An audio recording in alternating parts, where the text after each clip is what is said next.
أعوذ بالله من الشيطان الرجيم. بسم الله الرحمن الرحيم.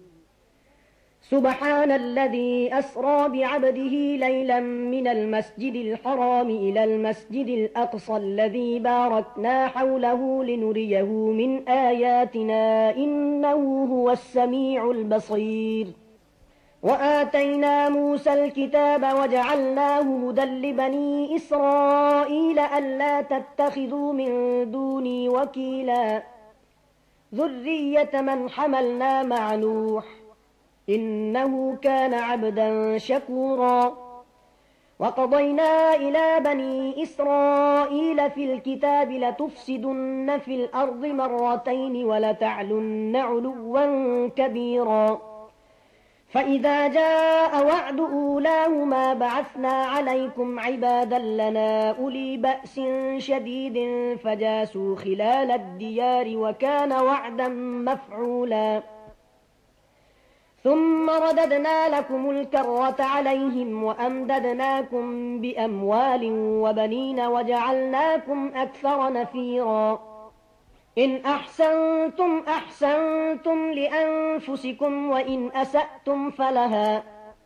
فإذا جاء وعد الآخرة ليسوءوا وجوهكم وليدخلوا المسجد كما دخلوه أول مرة وليتبروا ما علوا تتبيرا. عسى ربكم أن يرحمكم وإن عدتم عدنا وجعلنا جهنم للكافرين حصيرا. إن هذا القرآن يهدي للتي هي أقوم ويبشر المؤمنين الذين يعملون الصالحات أن لهم أجرا كبيرا وأن الذين لا يؤمنون بالآخرة أعتدنا لهم عذابا أليما. ويدعو الإنسان بالشر دعاءه بالخير وكان الإنسان عجولا. وجعلنا الليل والنهار آيتين فمحونا آية الليل وجعلنا آية النهار مبصرة لتبتغوا فضلا من ربكم ولتعلموا عدد السنين والحساب وكل شيء فصلناه تفصيلا. وكل إنسان ألزمناه طائره في عنقه ونخرج له يوم القيامة كتابا يلقاه منشورا. اقرأ كتابك كفى بنفسك اليوم عليك حسيبا. من اهتدى فإنما يهتدي لنفسه ومن ضل فإنما يضل عليها ولا تزر وازرة وزر أخرى وما كنا معذبين حتى نبعث رسولا. وإذا أردنا أن نهلك قرية أمرنا متر فيها ففسقوا فيها فحق عليها القول فدمرناها تدميرا. وكم أهلكنا من القرون من بعد نوح وكفى بربك بذنوب عباده خبيرا بصيرا.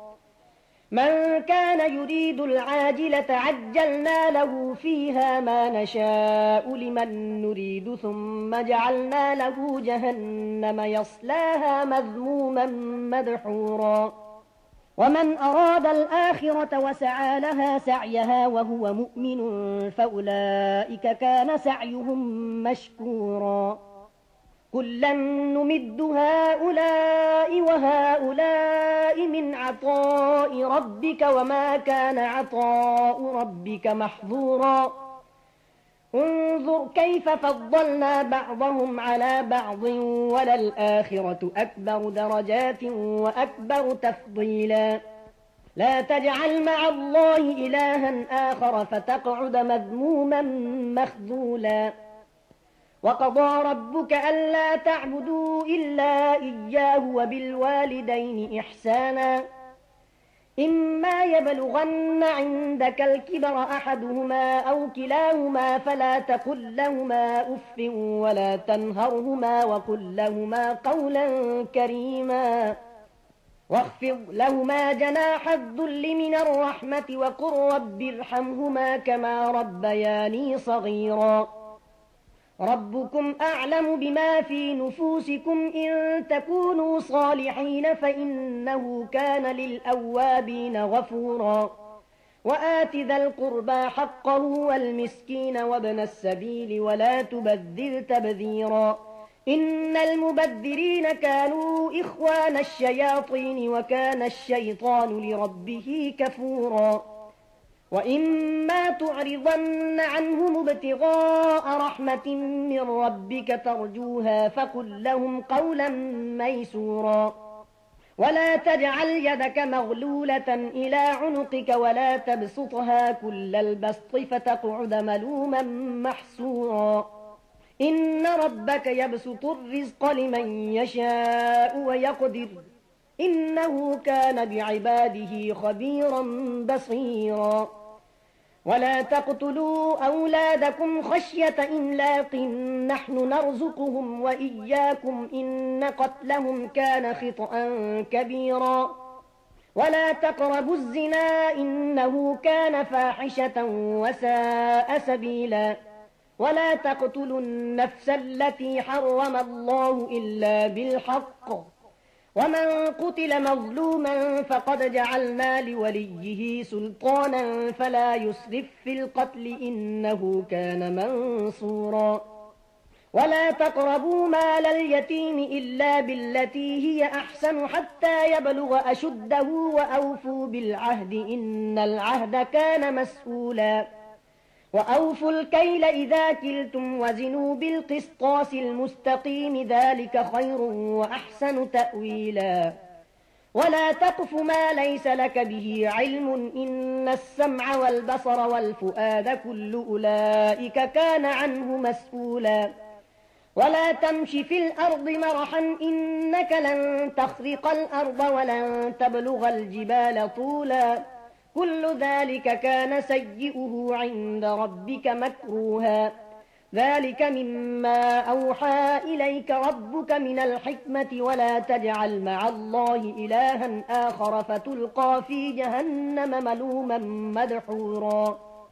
أفأصفاكم ربكم بالبنين واتخذ من الملائكة إناثا إنكم لتقولون قولا عظيما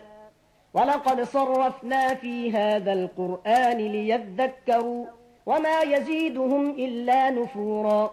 قل لو كان معه آلهة كما يقولون إذا لابتغوا إلى ذي العرش سبيلا سبحانه وتعالى عما يقولون علوا كبيرا تسبح له السماوات السبع والأرض ومن فيهن وإن من شيء إلا يسبح بحمده ولكن لا تفقهون تسبيحهم إنه كان حليما غفورا وإذا قرأت القرآن جعلنا بينك وبين الذين لا يؤمنون بالآخرة حجابا مستورا وجعلنا على قلوبهم أكنة أن يفقهوه وفي آذانهم وقرا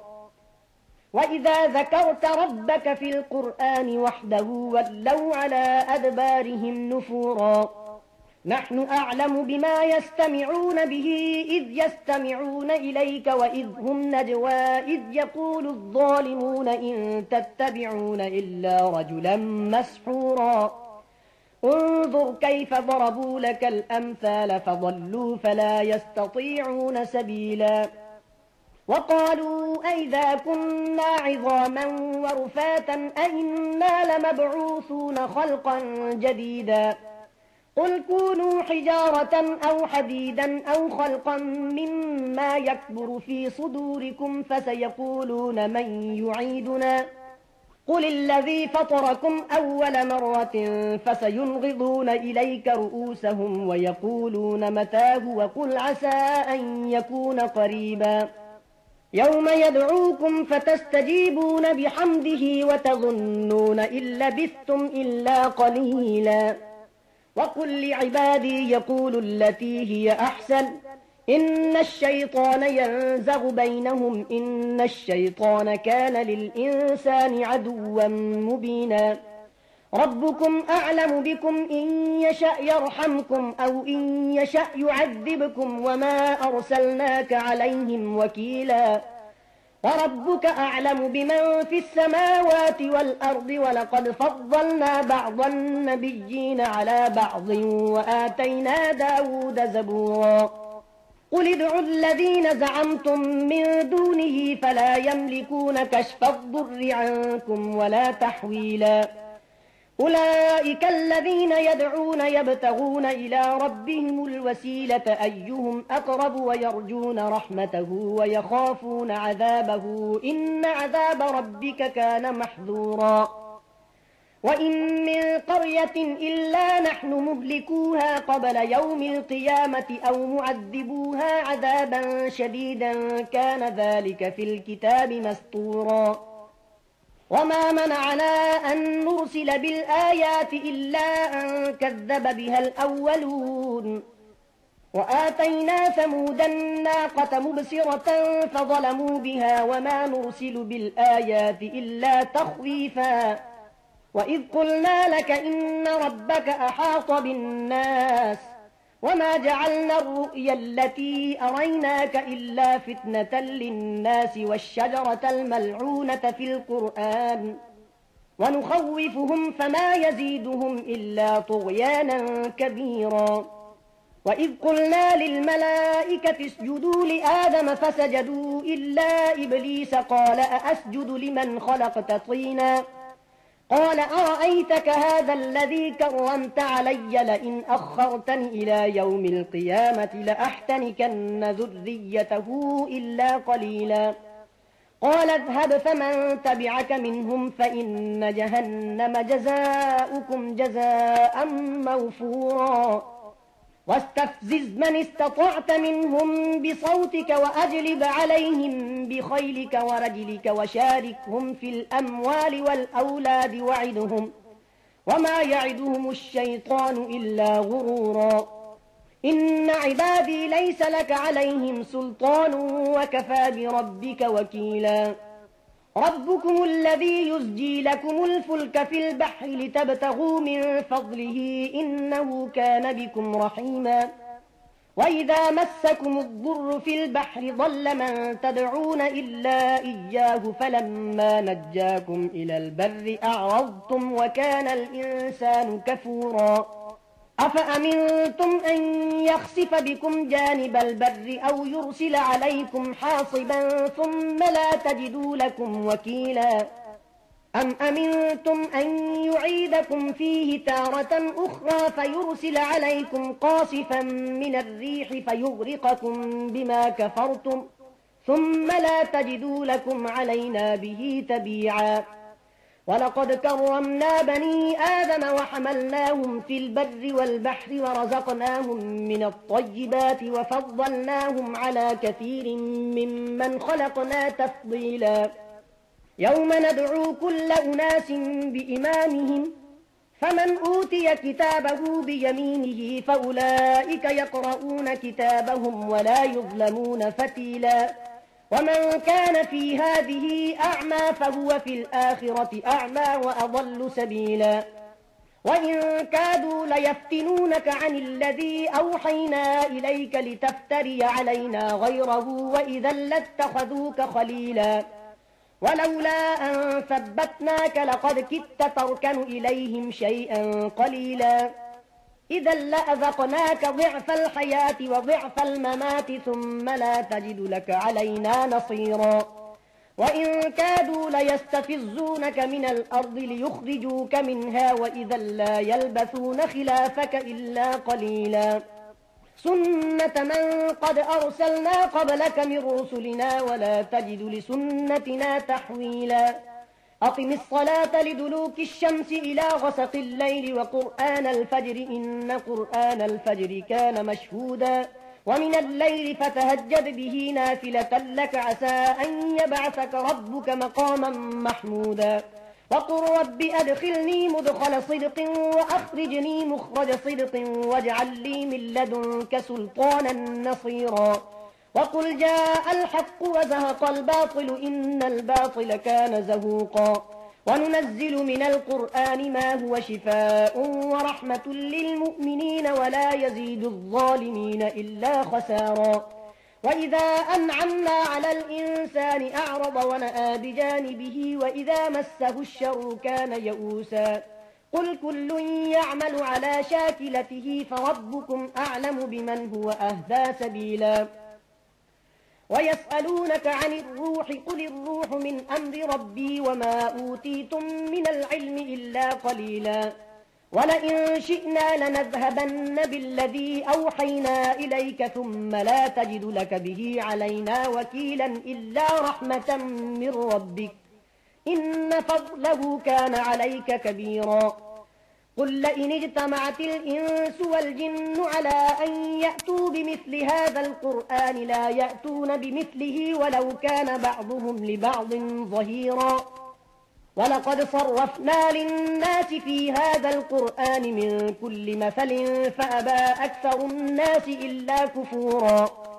وقالوا لن نؤمن لك حتى تفجر لنا من الأرض ينبوعا أو تكون لك جنة من نخيل وعنب فتفجر الأنهار خلالها تفجيرا أو تسقط السماء كما زعمت علينا كسفا أو تأتي بالله والملائكة قبيلا أو يكون لك بيت من زخرف أو ترقى في السماء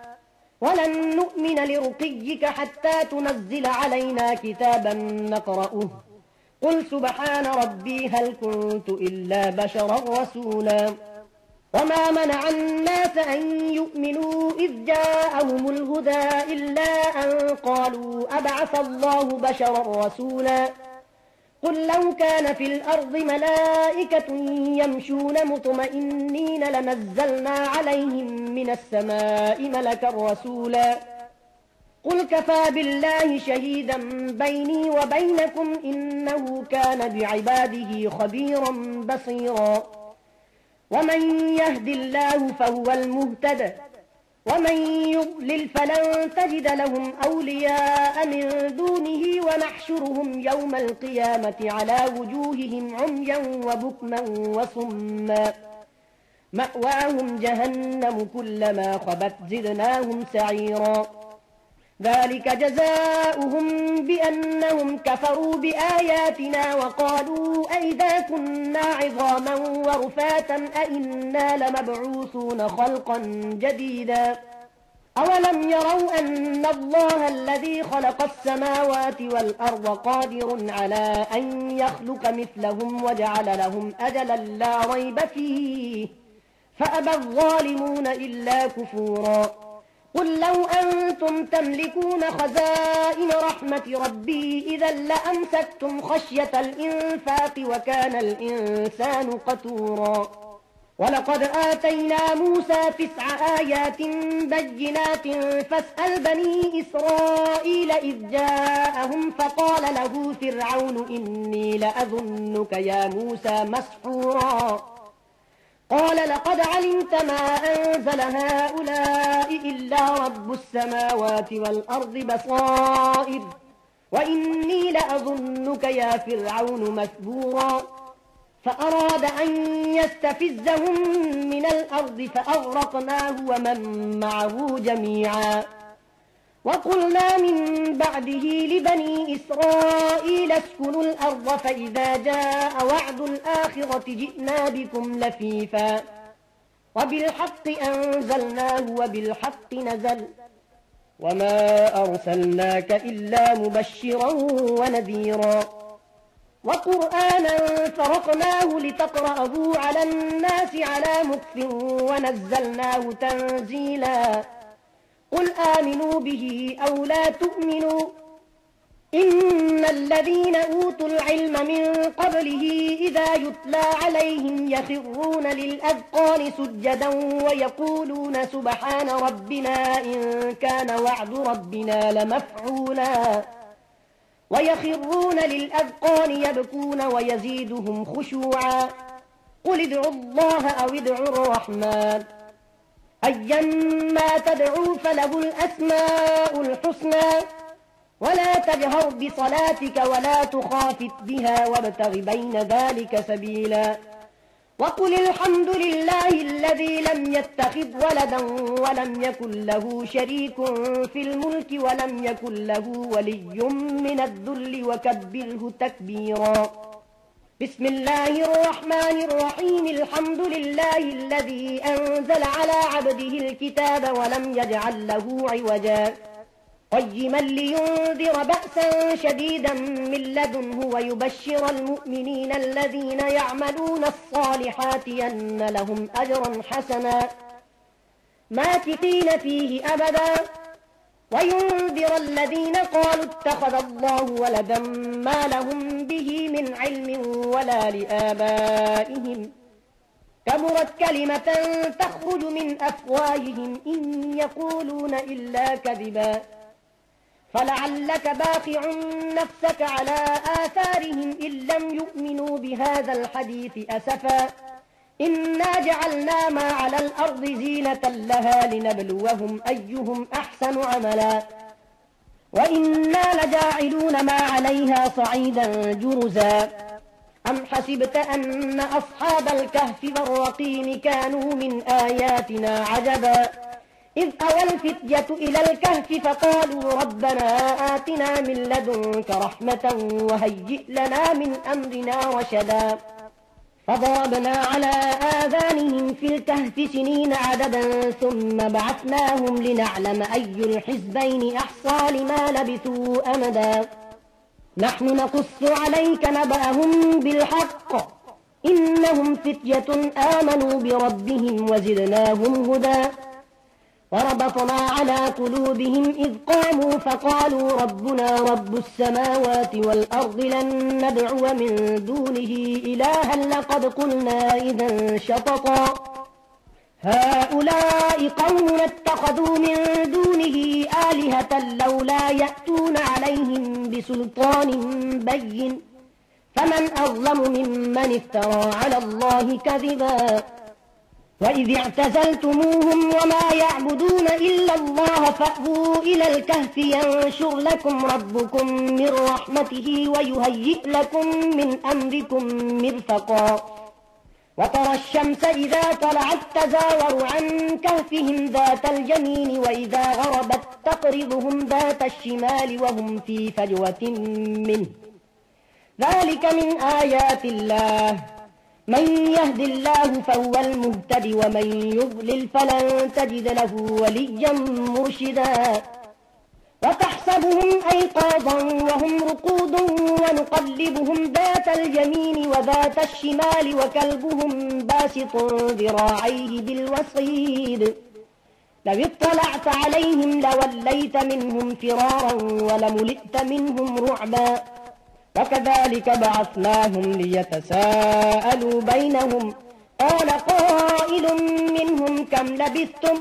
قالوا لبثنا يوما أو بعض يوم قالوا ربكم أعلم بما لبثتم فابعثوا أحدكم بورقكم هذه إلى المدينة فلينظر أيها أزكى طعاما فليأتكم برزق منه وليتلطف فلا يشعرن بكم أحدا إنهم إن يظهروا عليكم يرجموكم أو يعيدوكم في ملتهم ولن تفلحوا إذا أبدا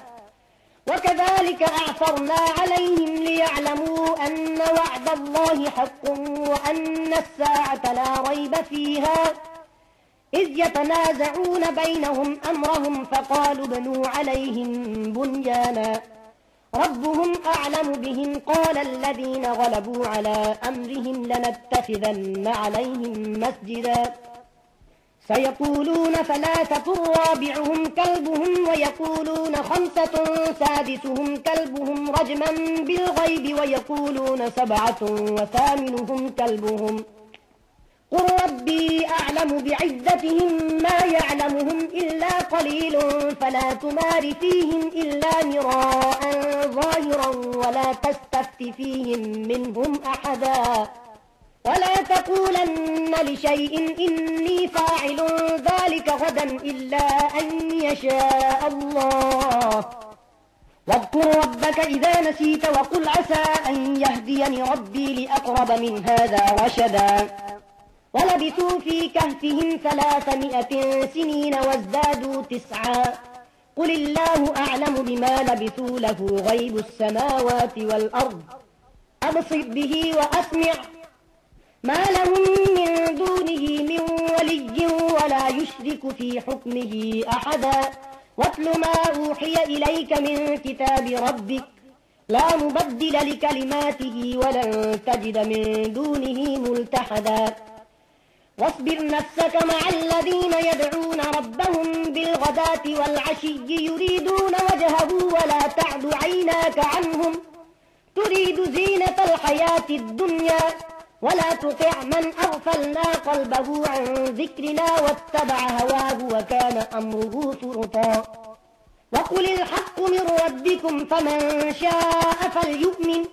ومن شاء فليكفر إنا أعتدنا للظالمين نارا أحاط بهم سرادقها وإن يستغيثوا يغاثوا بماء كالمهل يشوي الوجوه بئس الشراب وساءت مرتفقا إن الذين آمنوا وعملوا الصالحات إنا لا نضيع أجر من أحسن عملا أولئك لهم جنات عدن تجري من تحتهم الأنهار يحلون فيها من أساور من ذهب ويلبسون ثيابا خضرا من سندس واستبرق متكئين فيها على الأرائك نعم الثواب وحسنت مرتفقا واضرب لهم مثل الرجلين جعلنا لأحدهما جنتين من أعناب وحففناهما بنخل وجعلنا بينهما زرعا كلتا الجنتين آتت أكلها ولم تظلم منه شيئا وفجرنا خلالهما نهرا وكان له ثمر فقال لصاحبه وهو يحاوره أنا أكثر منك مالا وأعز نفرا ودخل جنته وهو ظالم لنفسه قال ما أظن أن تبيد هذه أبدا وما أظن الساعة قائمة ولئن رددت إلى ربي لأجدن خيرا منها منقلبا قال له صاحبه وهو يحاوره أكفرت بالذي خلقك من تراب ثم من نطفة ثم سواك رجلا لكن هو الله ربي ولا أشرك بربي أحدا ولولا إذ دخلت جنتك قلت ما شاء الله لا قوة إلا بالله إن ترني أنا أقل منك مالا وولدا فعسى ربي أن يؤتيني خيرا من جنتك ويرسل عليها حسبانا من السماء فتصبح صعيدا زلقا أو يصبح ماؤها غورا فلن تستطيع له طلبا وأحيط بثمره فأصبح يقلب كفيه على ما أنفق فيها وهي خاوية على عروشها ويقول يا ليتني لم أشرك بربي أحدا ولم تكن له فئة ينصرونه من دون الله وما كان منتصرا هنالك الولاية لله الحق هو خير ثوابا وخير عقبا واضرب لهم مثل الحياة الدنيا كماء أنزلناه من السماء فاختلط به نبات الأرض فأصبح هشيما تذروه الرياح وكان الله على كل شيء مقتدرا المال والبنون زينة الحياة الدنيا والباقيات الصالحات خير عند ربك ثوابا وخير أملا ويوم نسير الجبال وترى الأرض بارزة وحشرناهم فلم نغادر منهم أحدا وعرضوا على ربك صفا لقد جئتمونا كما خلقناكم أول مرة بل زعمتم أن لن نجعل لكم موعدا ووضع الكتاب فترى المجرمين مشفقين مما فيه ويقولون يا ويلتنا ما لهذا الكتاب لا يغادر صغيرة ولا كبيرة إلا أحصاها ووجدوا ما عملوا حاضرا ولا يظلم ربك أحدا وإذ قلنا للملائكة اسجدوا لآدم فسجدوا إلا إبليس كان من الجن ففسق عن أمر ربه أفتتخذونه وذريته أولياء من دوني وهم لكم عدو بئس للظالمين بدلا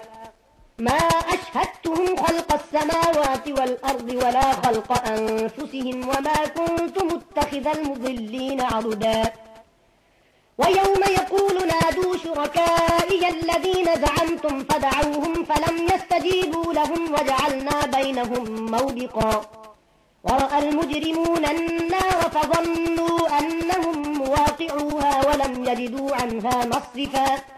ولقد صرفنا في هذا القرآن للناس من كل مثل وكان الإنسان أكثر شيء جدلا وما منع الناس أن يؤمنوا إذ جاءهم الهدى ويستغفروا ربهم إلا أن تأتيهم سنة الأولين أو يأتيهم العذاب قبلا وما نرسل المرسلين إلا مبشرين ومنذرين ويجادل الذين كفروا بالباطل ليدحضوا به الحق واتخذوا آياتي وما أنذروا هزوا ومن أظلم ممن ذكر بآيات ربه فأعرض عنها ونسي ما قدمت جزاه إنا جعلنا على قلوبهم أكنة أن يفقهوه وفي آذانهم وقرا وإن تدعهم إلى الهدى فلن يهتدوا إذا أبدا وربك الغفور ذو الرحمة لو يؤاخذهم بما كسبوا لعجل لهم العذاب بل لهم موعد لن يجدوا من دونه موئلا وتلك القرى أهلكناهم لما ظلموا وجعلنا لمهلكهم موعدا وإذ قال موسى لفتاه لا أبرح حتى أبلغ مجمع البحرين أو أمضي حقبا فلما بلغا مجمع بينهما نسيا حوتهما فاتخذ سبيله في البحر سربا فلما جاوزا قال لفتاه آتنا غداءنا لقد لقينا من سفرنا هذا نصبا قال أرأيت إذ أوينا إلى الصخرة فإني نسيت الحوت